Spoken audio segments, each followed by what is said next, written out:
तो hello everyone, कैसे हैं आप सब। उम्मीद है कि आप सब बहुत ही अच्छे होंगे और स्वागत है आप सभी का हमारे एक और वीडियो में। तो फ्रेंड्स, अभी समय हो रहा है 3:28 हो चुके हैं शाम के, और मैं बैठी हुई थी तो मेरे दिमाग में कुछ ठनका। मैं कहा चलो कुछ वीडियो बना लें। तो कहते हैं ना कि अगर कोई पैसे वाला इंसान हो ना, फिर वो अगर वैसा गरीब हो जाए, लेकिन उसकी आदत जो होती है, उसका रहन सहन होता है, उसका रहेगा पैसे वाला ही, ठीक है। और अगर कोई मिडिल क्लास से या मतलब पुराना मानना में आप मतलब कोई गरीब घर से होगा ना, उसकी आदत वो चाहे कितना भी पैसे वाला हो जाए, लेकिन उसकी वो आदत जाएगी नहीं, क्योंकि वो गुण उसके खून में होते हैं। चाहे वो गरीब हो, चाहे पैसे वाला हो, चाहे चोरी करने वाला हो, उसके वो गुण रहते हैं, ठीक है। तो कुछ ऐसी एक कहानी जो मैं आप लोगों से शेयर करना चाहती हूँ। तो प्लीज़ इस कहानी को ज़्यादा से ज़्यादा प्यार देना, सपोर्ट करना और लाइक करना। नए लोगों को मेरे चैनल को सब्सक्राइब करें।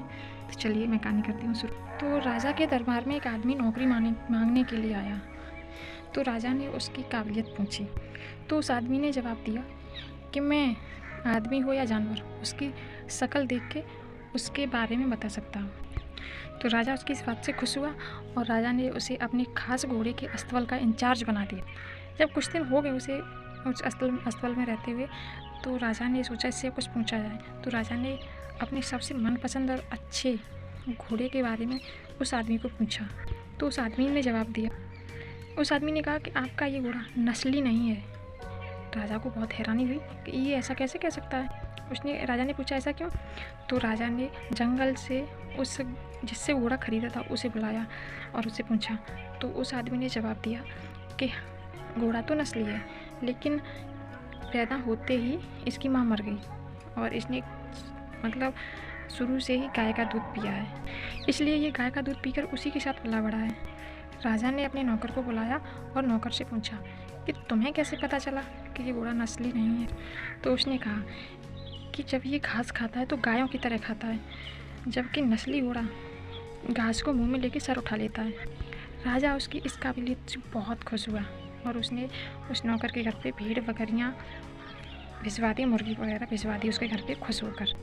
और अब उस नौकर को अस्तबल से हटा के अपनी रानी के महल में रखवा दिया गया उस नौकर को। कुछ दिन बाद राजा ने उस नौकर से पूछा अपनी रानी के बारे में।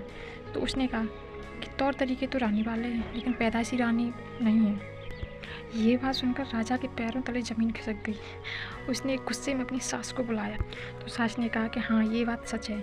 आपके पिता ने हमारे पति से हमारी बच्ची पैदा होते ही रिश्ता मांग लिया था, जो कि मेरी बच्ची 6 महीने बाद मतलब मर गई। लिहाजा हमने आपके रजवाड़े से करीबी रखने के लिए किसी और की बच्ची को अपनी बच्ची बना लिया। तो राजा ने नौकर से फिर पूछा और वो खुश भी हुआ। उसने कहा तुम्हें कैसे पता चला कि ये पैदाइशी मतलब राजघराने से नहीं है। तो उसने कहा उस नौकर ने कि रानी साहिबा का सलूक नौकरों के साथ गवारों से भी बदतर है। एक खानदानी इंसान का दूसरे से व्यवहार करने का एक तरीका होता है जो कि रानी साहिबा में नहीं है। राजा फिर उस नौकर की पारखी नज़रों से खुश होकर के उसके घर पे घी, अनाज, भेड़ बकरियाँ फिर से भिजवा दी और अब उस नौकर को रानी के महल से हटा के अपने दरबार में रख लिया। फिर कुछ वक्त गुजरा और उस राजा ने उस नौकर को अपने बारे में पूछा।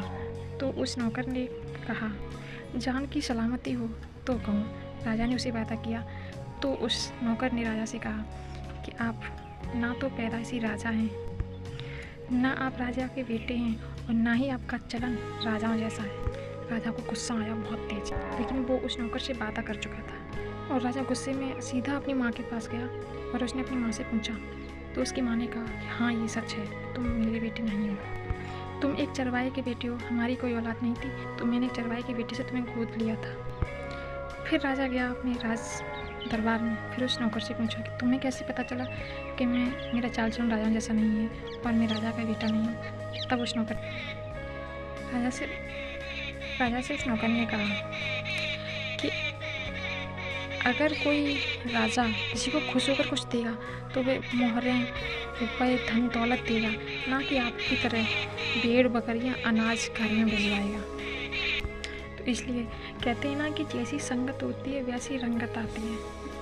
मतलब काफ़ी हद तक ये बात बिल्कुल सही है। और जिस तरीके से आप अपने छोटे से बच्चे को जैसे माहौल में डालोगे बच्चा वैसा ही होगा। शुरुआत की बात, अब थोड़े दिनों की बात करूँ तो वो बात अलग है, ठीक है। तो आप लोगों को ये कहानी मेरी कैसी लगी मुझे कमेंट में ज़रूर बताना, और लाइक कमेंट शेयर, चैनल को सब्सक्राइब करना। मिलते हैं आपको नेक्स्ट ब्लॉग में। कल मैं कहीं जा रही हूँ तो मैं अगर जाऊँगी तो मैं आप लोगों को दिखाऊंगी, ठीक है। अभी के लिए इस ब्लॉग में फिलहाल इतना ही। मिलते हैं आपको नेक्स्ट वीडियो में, तब तक के लिए बाय बाय।